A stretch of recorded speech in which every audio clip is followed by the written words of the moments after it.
I'm Alice. And I'm Brett. And this is the Prosecutor's Legal Blues.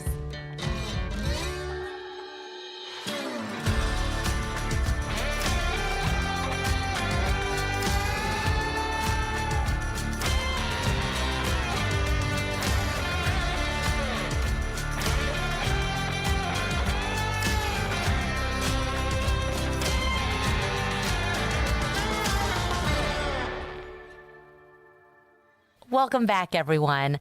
I'm your host, Alice, and joined, as always, by my competitive co-host, Brett. Oh, competitive. I see what you did there, Alice. I see what you did there. Well, you're competitive in lots of ways. First of all, you're actually not competitive. You are the most excellent person in everything you do without being competitive. I don't know how you do that, because you are. It's really impressive. That's so kind. But also, like, if anyone were going to compete with you as being my co-host, they would lose. I don't have any other co-hosts to compare you with, so it's kind of a false, it's not dichotomy. Dichotomy? Kind of. Not really a dichotomy. Not really a dichotomy. A false comparison, but you are the best, bar none. Well, I agree. I think you're the best. I'm competitive about which one of us is the best. I think you're the best, so there you go. Speaking of the best, sports games. Alice is a sportswoman extraordinaire, knows many things about sports, follows very closely athletics of all kinds, including professional football, which is what we're talking about today. So, given her deep knowledge of the NFL, I mean, who better to discuss the Deshaun Watson case than Alice? Than me. Right? Than you. I mean, Alice was just telling me this story about how she was on the drill team in Texas, which is apparently this big deal. Those of you in Texas will know this. So she knows all about football. Guys, okay, those of you listening in Texas, you know exactly what I'm talking about. The world-famous Rangerettes from Kilgore, Texas. Drill team is not as Brett thought, where you spin wooden guns, which is also a fantastic thing, and I think in most states, that's probably what drill team does. Drill team in Texas is like the dance team. And I was on the dance team. I was a captain on my dance team. In fact, I was a leader of these dancers. And we went to every single football game. So many of them. So this is high school football, right? I mean, our stadiums sat tens of thousands of people, way more than my college stadium sat. All to say is I went to a lot of football games. And, you know, you're like a teenager. It's 100 degrees and we're wearing tights and sequin boots and hats and wampums and leather belts and having a smile with lipstick smiles. And I'm sitting there and I was like, oh my goodness, it's so hot. I really want to go home. And I turned to my friend and I'm smiling because you're not really allowed to talk when you're eating in the stands. I turned to my friend and I smile and talk through my teeth. I'm like, it's so hot. How many quarters are in a football game? And my friend looked at me and said, it's called quarters. And I didn't get it. Stop laughing. Come on, Brett. Well, at least you know now. I knew then, too. Just, sometimes you have ditz moments. Are there pictures of you in this drill team? There are so many pictures that none of you will ever see. Because I think we need these for the website. No, none of you will ever see these things. I'll see what I can do. Like my senior picture was, where you like kick your nose. I don't know anything about that. I've never kicked my nose. I don't think that's capable of doing that. Is that right? In Alabama, did y'all not have drill teams? They had the wooden guns, which makes sense because it's the drill team. And when you drill, you have the gun and you spin the gun, right? And so the drill team had the gun. I agree with you. If we were if we were going to war, I would prefer people who knew how to spin wooden guns to my glittery wom-poms, right? Like we marched to the beat. Is that? They're called pom-poms. No. There's pom-poms go in your hands. Wom-poms go on your belt buckle. And they're like flaps on the back and the front side, like wom-poms. We may never actually get to the case today. We may just talk about Texas drill team. I wanted you all to know my extensive knowledge about foot game. That's all. Yeah, foot game. There you go. Well, for those of you who love banner, this has been amazing. For the rest of you, this is... Sorry, everybody else. The last episode you're ever going to listen to. I mean, I'm fascinated by this. This is way more interesting than arbitration. I'll just say that. But anyway, well, the reason we are talking about football, some of you may have heard about Deshaun Watson. Deshaun Watson is a quarterback, which Alice knows what a quarterback does. What does a quarterback do, Alice? Throws the ball. Throws the ball. And he's one of the best ball throwers in the NFL. He's also a very good runner. He's incredibly talented. Maybe the best quarterback in the NFL. He used to play for the Houston Texans. He now is going to play for the Cleveland Browns, poor guy. But that could be the worst punishment he gets for the things he did. But in any event, what did he do? Why are we talking about Deshaun Watson today? Well, the legal reason we're talking about him is because he was involved in something called arbitration. We're going to talk about what arbitration is and how it's different from all the other sort of legal things that you think about, but also how it's very similar to it as well. And the reason he was in this arbitration is because he was accused by dozens of massage therapists of sexually assaulting them during the massages he would receive. We'll go into some detail later about the things he was accused of doing, but just know he was facing 24 lawsuits. 23 of them have been settled. The Houston Texans, who we mentioned before, have settled with no fewer than 30 women who accused him. So the number of massage therapists who have accused him of sexual assault are really high. I mean, this is a lot of people. We're not talking one or two people here. We're talking a lot of people. Last year in the NFL season, he sat out the entire season as a result of this controversy about these allegations that had been made against him. And when he was traded to Cleveland, the NFL had to make a decision. Now he's going to be playing. Will he be punished? As we're going to talk about, the NFL has a code of conduct that all players have to adhere to. And obviously, sexual assault is a violation of that code of conduct. So the question was, should he be punished? And if he was punished, what kind of punishment should he receive? Last week, the decision was made by the arbitrator that he would receive a 6-game suspension. For those of you who don't know, that's about a third of the NFL season, almost certainly a third of the season for Cleveland, who probably will not be going to the playoffs. But in any event, he's going to be suspended for 6 games. And a lot of people thought that was not enough. Weren't too many people who thought it was too much. That was about the minimum that I think anybody thought he would get. So the question is, why did he get that? What was this process that led to that?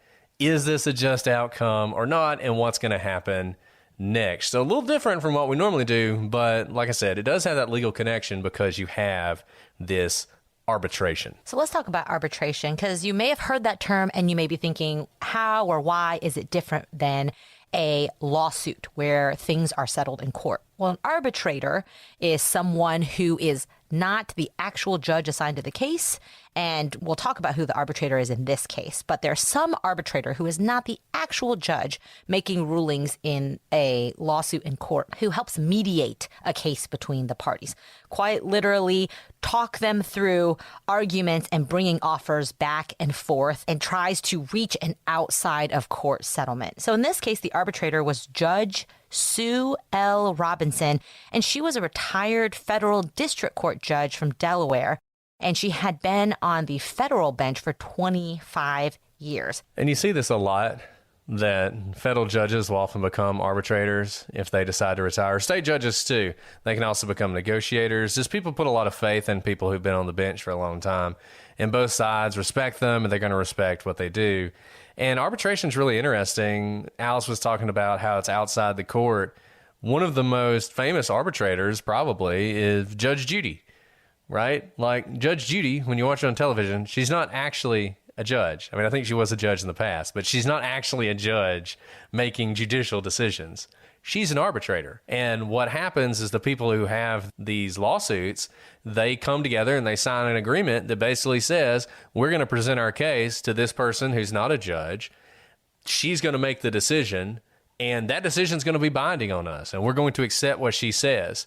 And arbitration is one of those things that it can save a lot of money. It takes you outside of the court, like Alice was saying, so you don't have all these restrictions of the court. You don't have all the rules of evidence and all that stuff.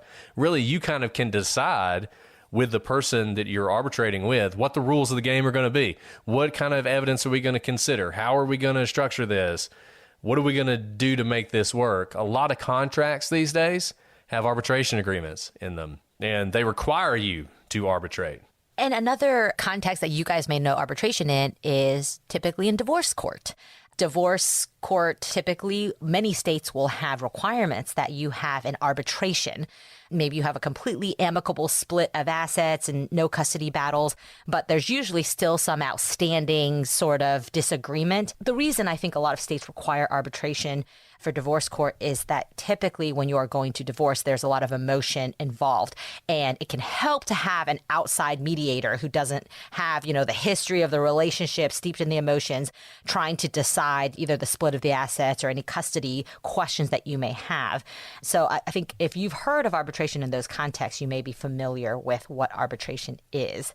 Now, in 2020, in response to everyone's hatred of Roger Goodell, the NFL and the NFLPA agreed to select an outside arbitrator to make findings of fact and choose the punishment for violations of the NFL's conduct policy. This will often happen when an organization like the NFL is viewed with skepticism that they can treat, in this case, Deshaun Watson fairly, because he's this rock star of a quarterback who makes a lot of money for the NFL.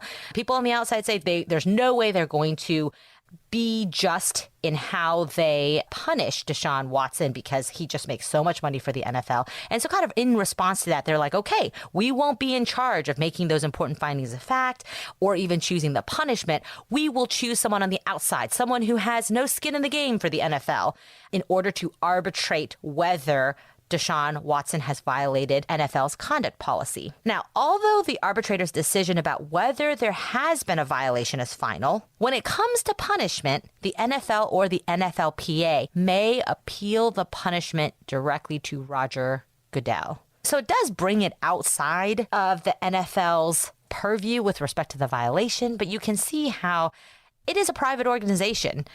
Ultimately gets to decide what happens to its player. Yeah, it's really interesting. I'm a adherent to the conspiracy theory that the only reason Roger Goodell still has his job is because everyone can hate him instead of the owners of the teams, because he is the least likable leader of any organization in America, really. And people really despise him, and the players despised him, and the teams despised him, and everybody thought, this guy making decisions about punishment, he's just terrible. He's just terrible at it. And there was a lot of bad press in the last decade or so because he would come out and he would give a punishment and everybody would agree it's way too light. And then he would immediately whipsaw and give one that was way too heavy. And the Players Association, the league's union, I mean, basically for all the players, it's a union, was like, man, we want someone else to decide this. And the NFL was like, yes, please, let someone else decide this because we're tired of being criticized for everything that happened. So they really kind of came together on this and said, we're going to create a new system where it's not Roger Goodell. We're at least going to have a first level of an outside person, kind of like in a divorce case, as Alice was saying, somebody without all the emotion and the investment who's going to come in. They can make the initial decision. And then if we really hate it, just so bad that we want to get Roger Goodell involved again, we can appeal. And that, to me, is a great counterweight to wanting to appeal, because if you appeal, Roger Goodell is going to be the one who's making the decision. And really, no one wants that to happen, either in the NFL or the NFLPA. And so this was the system they created. And this case with Deshaun Watson is the first time that system has been used to determine a punishment for a player. What's interesting about this is the way this is set up is you have this arbitrator, but it's still an adversarial system. And the NFL kind of plays the role as the prosecutor. They're the prosecuting entity. They're the ones who are saying, our rules have been broken.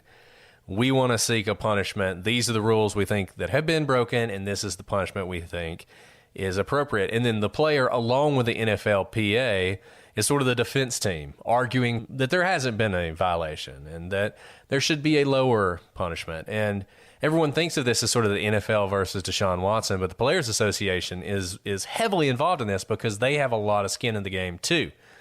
They don't want their player punished, and they don't want to set a precedent for punishment in the future. And if they do set a precedent, they want it to be as low as possible. That is their interest. Their interest is to protect the player. The NFL's interest is to protect the league and the league's ability to make money. At the end of the day, this is all about money, right? The NFL wants to make money, the players want to make money. But in order to do that, you need to have people that people want to watch.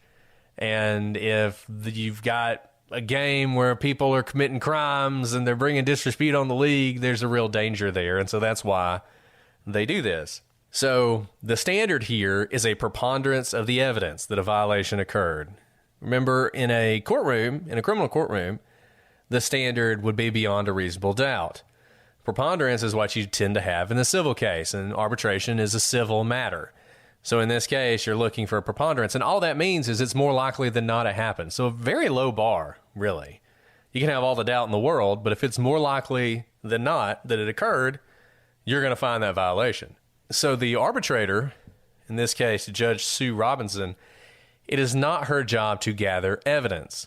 She is very much like a judge. The parties bring the evidence to her. In this case, the NFL, since they're sort of the prosecuting entity, they're the one who conducted the investigation, and they're the one who are going to bring both the charges, what they're alleging happened, and the evidence to support that to the judge. So, in Watson's case, the NFL alleged that he violated 3 provisions of the conduct policy that applies to all players. Basically, by engaging in sexual assault, that's a crime. Sexual assault itself is specifically laid out in the conduct policy as something that is a violation of the conduct policy. Then the rest of it kind of follows from that. The second one is conduct that poses a genuine danger to the safety and well-being of another person. And 3, conduct that undermines or puts at risk the integrity of the NFL. And like in a lot of cases, this is one of those where if you did the first one, the rest are going to follow. Right? If you did the sexual assault, then you're going to have put someone in danger to their safety or well-being, and you're going to have engaged in conduct that undermines the integrity of the NFL. So really the question here was, did Deshaun Watson engage in this behavior that could be categorized as sexual assault? So the NFL's investigation was led by 2 former prosecutors. Sadly, not us, Brett, but 2 former prosecutors. I know. Dang. That would have been actually really awesome. You probably could have retired just based on this one case. I bet they got a lot of money to do this. It would pay a lot more than this podcast. Not that we don't love you guys and would do it for free, and do. Anyways, obviously they were at some disadvantage as they did not have the typical things that a prosecutor has at their disposal, like subpoena power or anything like that. And just really quickly, subpoena power is a court document that requires an entity to turn over documents or to speak to you. So they really have no power to investigate because anyone can say, nope, not going to talk to you. Nope, not going to turn over documents. For instance, we know that at least one of the massage therapists declined to speak to the NFL. And that is completely in her right to do so because there's no court document compelling her to speak. Of the 24 who sued Watson, the NFL spoke to 12 of them and relied on 4. Likely the 4 for which the evidence was best and the conduct was most egregious for their presentation to the court. The investigators prepared a 215-page report. And I just want to say, there's been criticism of the NFL for relying on these 4 people. I mean, there's just been this sort of thought that they should have relied on all of them. And I get that, particularly from lay people, the more the merrier type thing. But in reality, in anything like this, I mean, particularly what we do when we're prosecuting people, we're always looking for the best charges. We're looking for the best charges if there are multiple victims, the best witnesses. You're not necessarily going to put on every witness or every victim. And there's a reason for that, because you really want to focus the judges or the jury's attention on the facts of the case, the best evidence that you have, and the rest of it follows. If this arbitrator believes that Watson sexually assaulted these 4 people, it's not a leap for them at all to believe that he sexually assaulted all the other people too that she hasn't heard from. So it's likely not the case at all that the number of people that were presented to her had any effect on the punishment that Watson received or anything like that. I think the NFL's strategy, and look, we don't know everything that happened in that arbitration. We have this report. We don't have the 215-page report, but we have the arbitrator's final decision, which we'll put on the website so you can read it. So we don't know everything that went on there, but given that there are 2 prosecutors presenting this case, it is very likely that they picked the strongest case they had, the best evidence they had, and they went with that.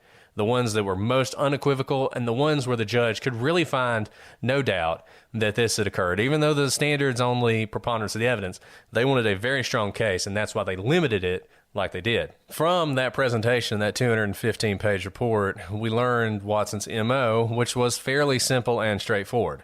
The NFL and teams, of course, provide massage therapists, the best in the world, to their players. And for Watson, the Houston Texans would have provided him a massage therapist 24 hours a day, 7 days a week, 365 days a year if they wanted to. I mean, I cannot stress for you enough how good a football player Deshaun Watson is. This is not just some random guy. I mean, this is a guy that this team probably invested millions of dollars in. He played for Clemson. I watched him in 2 games against Alabama, 2 national championship games. We beat him once, and in the second one, he led one of the greatest 1-minute drives in history to beat Alabama at the end of the game. This was a guy that everybody wanted. So he was in a position where he did not need to seek outside massage therapist.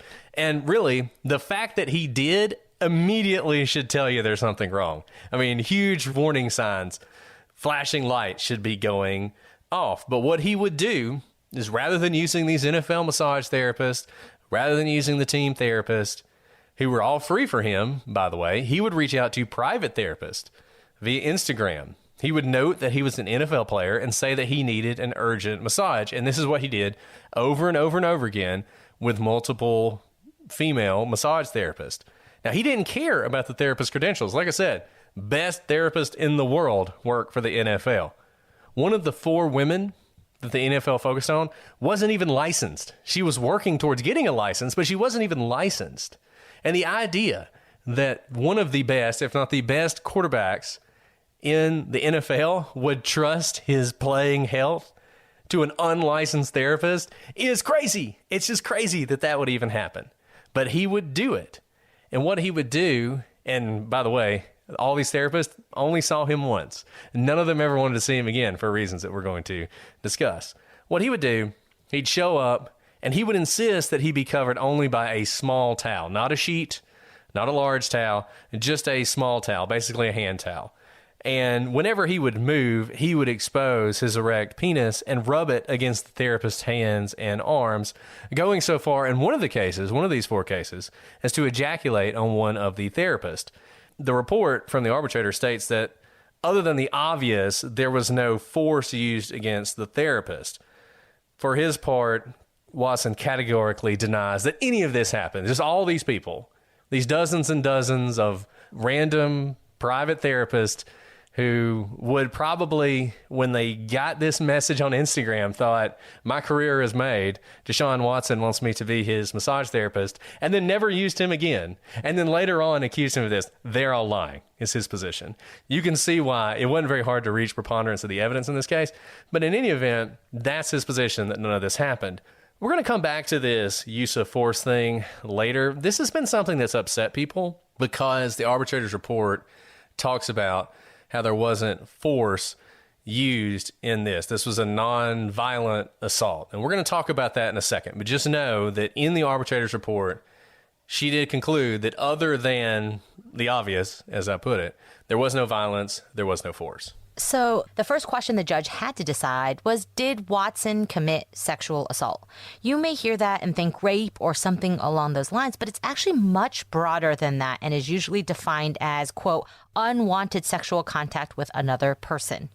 So yes, if you do something like what Deshaun Watson was accused of doing, rubbing an erect penis on someone's unwilling body parts and even ejaculating on them, and that's unwanted, then you just sexually assaulted someone. Now, the arbitrator concluded it was more likely than not that Watson did engage in this conduct, and once this determination was made, it was simple for the court to conclude that Watson had engaged in behavior both detrimental to other people and the league. Kind of what Brett said earlier. Though there were 3 policy violations that he was alleged to have violated, really, if you find sexual assault, then you get the other 2, which is conduct that poses a genuine danger to the safety and well-being of another person, and third, conduct that undermines or puts at risk the integrity of the NFL. So the only question was punishment, and that's where things get really tough, and that's where a lot of people have questions or are upset with the result. So the NFL in its presentation to the arbitrator had asked for a year-long suspension. They said a year is what he needs. They pointed to the number of people who were involved in this, the egregious conduct, the sort of unprecedented nature of this. Well, the NFLPA, the Players Association, they came back and said, yeah, this is unprecedented. The punishment that you're asking for is unprecedented. So you sort of have this back and forth between the NFL. The NFL is saying the conduct is unprecedented. We've never seen anything like this. We've had one-off incidents, but this sort of serial assaulter we've never had. And the NFLPA is saying, well, hey, whatever you say, but this is a nonviolent event. You've never asked for anything like this in a nonviolent event, and you shouldn't start now. And what the NFLPA did was they created basically a chart of past punishments to support a lower punishment for Watson. They started with Ray Rice, who some of you may remember. He initially received a 2-game suspension for punching his fiancée and knocking her out in an elevator. When the video of that came out, and it was just stunning to watch, there was a huge outcry. And this is sort of the example. I mean, Goodell had seen this video when he gave him the 2-game suspension. The video gets out, the huge outcry, and then all of a sudden the NFL, he ends up basically getting suspended for a year, and really his career ended at that point. And so the NFL, seeing this is a problem, decided we need to create some rules here, and they created a 6-game presumptive suspension for any act of violence. So if something had violence involved, then you're going to get 6 games. And the NFLPA was like, look, you're asking for a year here for a nonviolent event. Might have been a sexual assault, but it's a nonviolent one. You're asking for a year when, back when Ray Rice happened, you had a 6-game punishment for a violent event. So what's going on there? And they also put on evidence that, according to the report that was eventually released, and I'll give you a quote from it, from 2015 to today, by far the most commonly imposed discipline for domestic or gendered violence and sexual acts is a 6-game suspension. Only 2 players have been suspended for 8 games, one for multiple incidents of domestic violence and the second for the assault of multiple victims. A single player has been suspended for 10 games for multiple incidents of domestic violence for which the player pled guilty to battery. The arbitrator noted that the most serious punishment in the past for a player who engaged in nonviolent sexual assault was 3 games. And this was really powerful stuff. And I just want to say, what you've heard a lot of people point to are punishments that the NFL has dished out for things that don't involve violence or sexual assault or anything like that. So the NFLPA, very smartly, they gathered all of the prior punishments that were similar to the crimes, quote unquote, that Deshaun Watson was alleged to have committed. So when you hear people say, well, this person got a year for gambling, or this person got half a year for performance-enhancing drugs, and this guy got, and all these people got more time for all these things than what Deshaun Watson got. Well, the PA, the Players Association, would come back and say, look, you're comparing apples to oranges. If you want to know what's fair and you want to compare prior punishments, what you need to do is look at these violent acts that other people have committed. And although their offenses involved violence, they got far less punishment than what you're asking for now for Deshaun Watson. And by the way, this is a really smart tactic because in court at sentencing, judges always want to know whether there's disparities, whether within their own court, within their own district, their own circuit, or across the nation for like crimes. That's why you have to pick cases that you can draw a corollary to, not these apples to oranges. And so this is very compelling evidence that you would bring to court in a sentencing as well, because you want to see whether you're being fair across the board for similar conduct. Now, just like we think that's pretty powerful, the arbitrator also found this evidence to be very powerful. She noted that she was bound, quote, by standards of fairness and consistency of treatment among players similarly situated. By the way, what she says here is something that you will hear just about any federal district court say when sentencing someone, because these are among the factors that they consider in dishing out their sentences. The arbitrator explained that if she were to give the punishment requested by the NFL, she'd not only be giving a punishment far greater than for prior violent offenses, she'd be doing so without any warning to the players that these non-violent offenses would be elevated to a level equal to or greater than prior violent offenses. So what she's saying here is not only would it be unfair to treat similar cases differently in punishment, but because we've had this pattern of treating these cases, nonviolent cases, in a particular pattern, people haven't been put on notice for proper deterrence or to act knowingly in what they are doing, and they kind of have the rug pulled out from under them if they know how others have been treated in like circumstances and all of a sudden their situation is completely different. There is kind of an inherent unfairness there when you can't see what's about to happen. And this is really interesting because you can really see her federal judgeness coming out in this. Like Alice said, these are the kind of things that you would hear from a federal judge anytime you're in a sentencing. I mean, this lady was a federal judge for 25 years. The number of people she probably sentenced in the course of those 25 years, in the hundreds, easily, maybe 1,000, maybe more. So she's sentenced a lot of people. And in doing that, what has become ingrained in her is you want to be consistent, you want to be fair. One of the ways that you're fair to people is you don't give a 10-year sentence to one person for conduct and then turn around and for the exact same conduct for someone who's very similarly situated, you give them 5 years. That's unfair. Even if both of those are legal sentences, even if both of those sentences are within their authority to give, you're not going to do that. You're going to look at them and you're going to decide, hey, are we treating people fairly here? And some people have pointed out, well, this was the first time they used this, so all those prior sentences, they shouldn't even matter. Punishment shouldn't even matter. They're all irrelevant. Well, not to her. She's not starting with a blank slate. This is the way people have been treated in the past. It's kind of like we talked about precedent, right? I mean, this isn't binding on her. None of this is binding. What the NFL has done in the past isn't binding, but it's certainly persuasive to her. It's certainly persuasive to her that before she started, these were the kind of punishments people were getting for similar things. And it's not as if the NFL put in a new standard and said, stuff like this is going to result in a year-long suspension. And that may seem strange to you.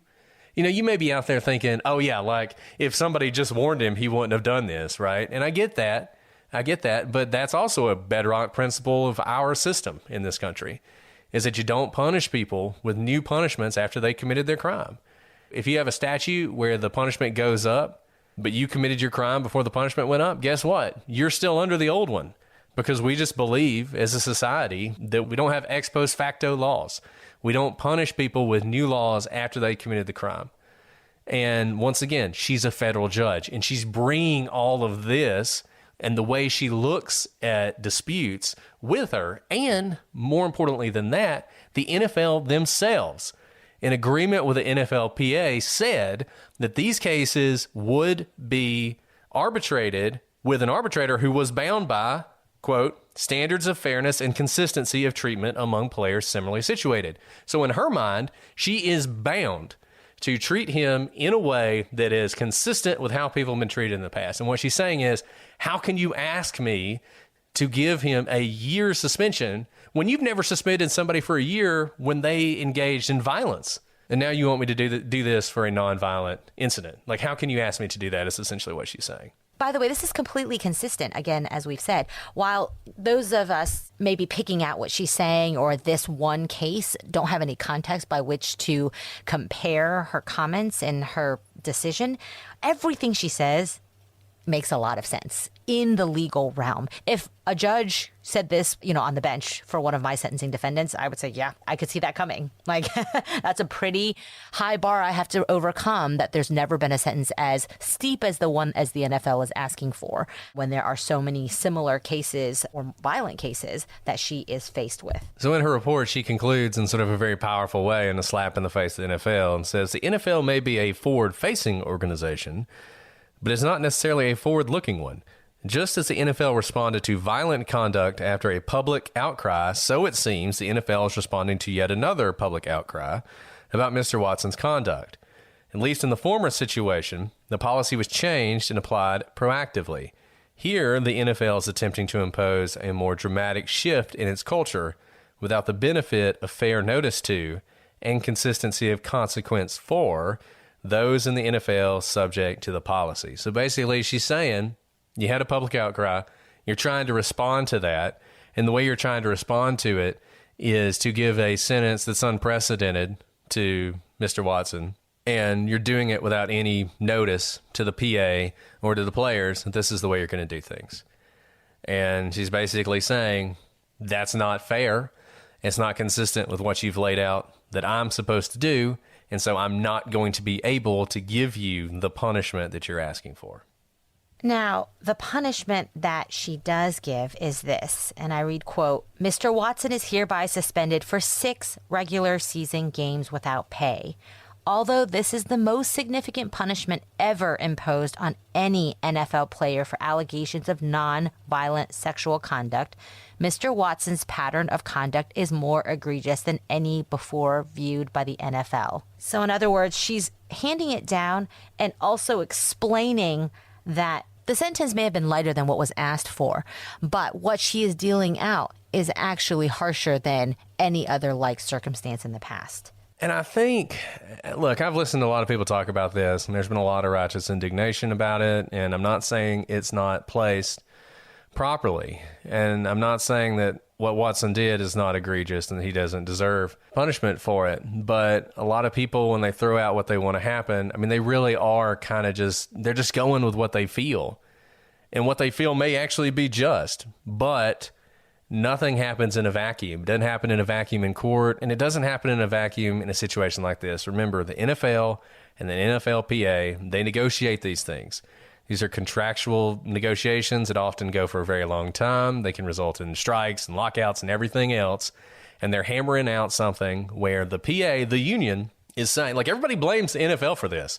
Everybody's mad at the NFL. The NFL asked for a year. The NFLPA is the one who came in and said, that's ridiculous. He shouldn't even get 6 months. I mean, the NFLPA would tell you, yeah, that's way more than anybody's gotten for anything like before. Now, they're not going to appeal because they're actually happy with this. But nevertheless, I mean, they were all in on this, that this shouldn't happen. And none of this happens in a vacuum. And that's one of the reasons that you had this judge have to parse this and do it without all the emotion and without the anger, what might be righteous indignation. She doesn't have that when she goes in. She's looking at the facts. She's looking at the agreement. She's looking at what she's bound by the contractual obligations that everyone's under, and she's making that decision. Let's talk about this violent, nonviolent thing. A lot of people have focused on this. A lot of people have criticized this. And one of the reasons I think people have criticized this is it sort of harkens back to a time when rape laws in this country required violence. There were very bad laws. Most of them have been changed, fortunately, that if a victim didn't fight back, it wasn't forcible rape, for instance. So if somebody was terrified and didn't fight back, well, you didn't fight back, so that's not forcible rape. We have changed those laws in most places. I remember I was working for the state at one time before one of these laws changed, and we had a situation where there was a rule that a minor could not rape another minor unless there was force involved. That was the rule. So you still had the forcible rape statute when it was a minor and another minor. And the situation you had is you had a minor who was working at a daycare, and that minor was abusing the children at the daycare. And a prior Supreme Court opinion of the state had ruled that that's not forcible rape because it's 2 minors. And we came back and said, and until we got a precedent overturned, here's the precedent getting overturned. We came back and said, look, what you're missing here is the authority that this person had over the children. So it's not just a minor thing. This person had authority, and that authority conveys force when they are, telling a child to do something. They have authority behind them that an ordinary minor wouldn't have. And the Supreme Court bought that and actually changed the precedent. Eventually, I think the laws changed as well, which is good. But anyway, you had this period of time, and you had these laws, and there were bad laws, and they got changed. And a lot of people have sort of hearkened back to that this somehow is raising the specter of that. We have to understand, putting that specter aside, there is a spectrum of sexual assault. There is misdemeanor sexual assaults. There are felony sexual assaults. Misdemeanor sexual assaults tend to be, quote unquote, nonviolent. If you look at the Texas Code, for instance, the crime that Watson would have committed would fall under Texas Code section 22.012, indecent assault. And indecent assault covers both touching someone with your genitalia, which he did, and ejaculating on someone without their consent. It's a Class A misdemeanor in Texas, carries a jail sentence of up to a year in jail because it's a misdemeanor, and a fine of $4,000. If you're convicted of it, you're not required to register as a sex offender. So in Texas, and in a lot of states, what Watson did, although despicable, is not considered a violent sexual assault. And that's what this judge is talking about. She is differentiating this from a rape, from a forcible penetration, from something that involves more violence and force than what Watson did. And I understand that that makes people feel uneasy, but one thing that you can't say, it's not inconsistent with the laws in Texas where much of this happened, and in fact, in every state. Yeah, it's always helpful to go back to look at the statutes that it may fall under, because words matter and these statutes have to be written with words.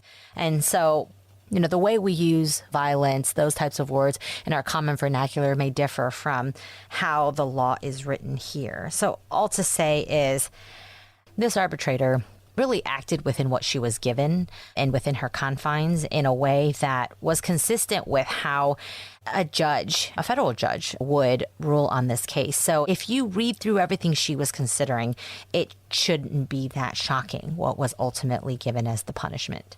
Yeah, I mean, personally, I think given what she had to work with, the contractual obligation she was under, the agreements of the NFLPA and the NFL, what she had to look at as far as past conduct, it's not surprising to me that she came to the 6-game conclusion. I think she could have gone to a half year. I think it probably would have been better if she had have. But I think she felt like she was already giving an unprecedented punishment for this kind of conduct. That's a really great point that you say that is, remember, she is not the final word on what the punishment is. So whatever she gives, she has to be able to justify it enough to withstand the appeal straight to Roger Goodell, who does not want to be punishing Deshaun Watson very much. So also keep that in mind. I think she was trying to give the harshest sentence she could that could withstand an appeal directly to Goodell as well. It's really interesting when you're somebody in her position where you're trying to make something work, because you do have two interests here. If she's too harsh, eventually the NFLPA may say, this isn't working.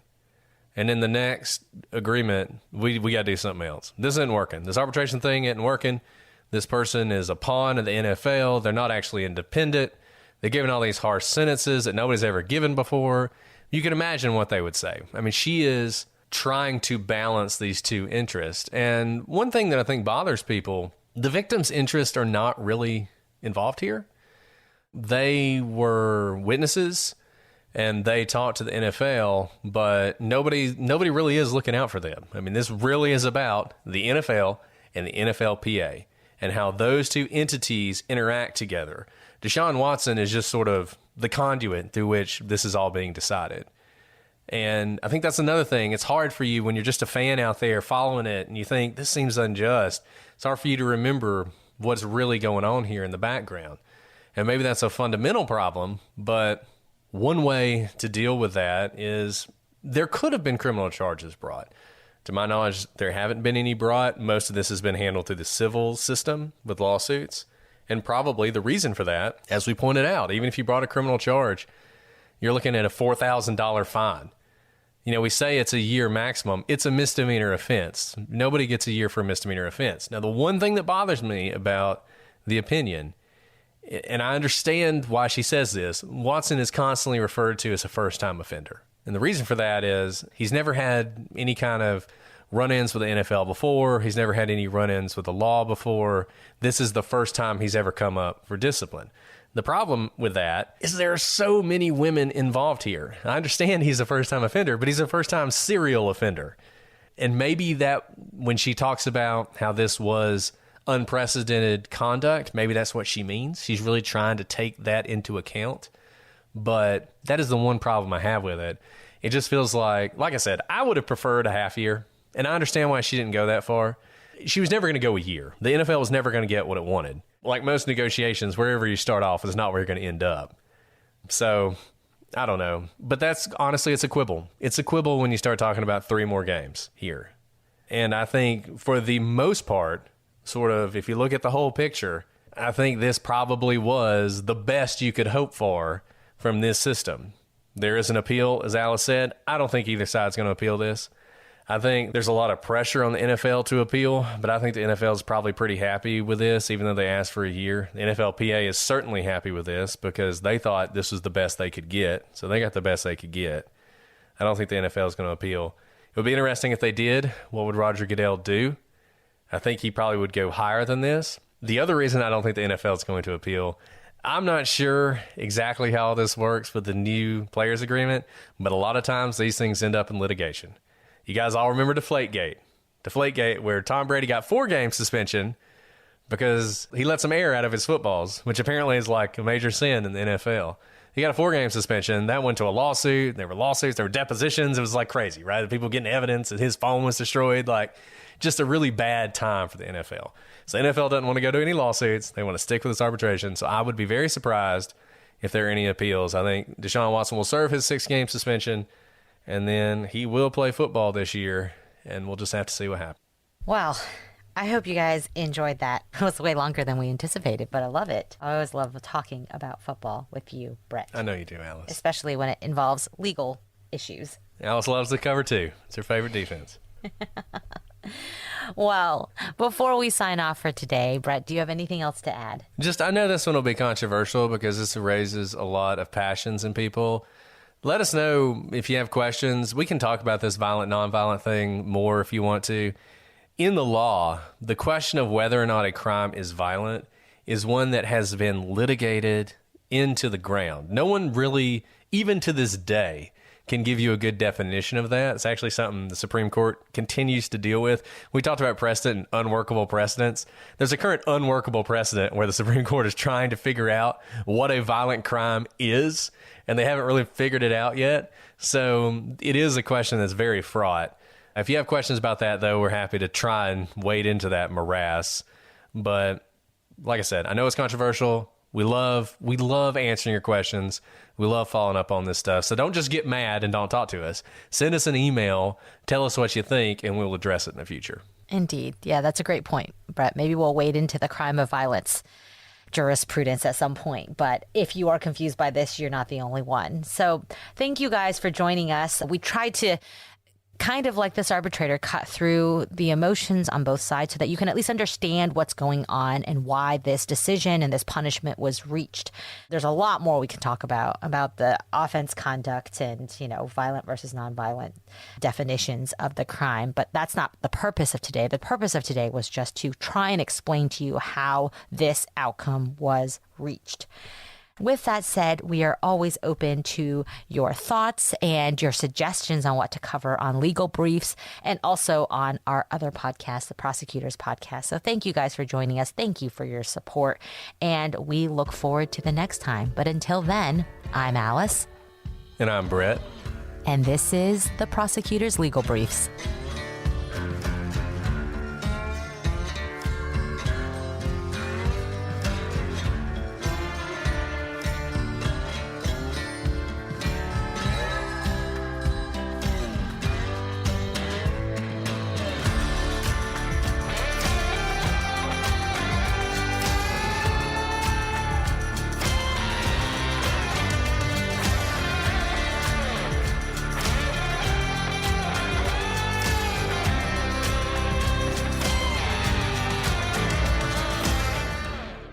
Okay, let's do this thing.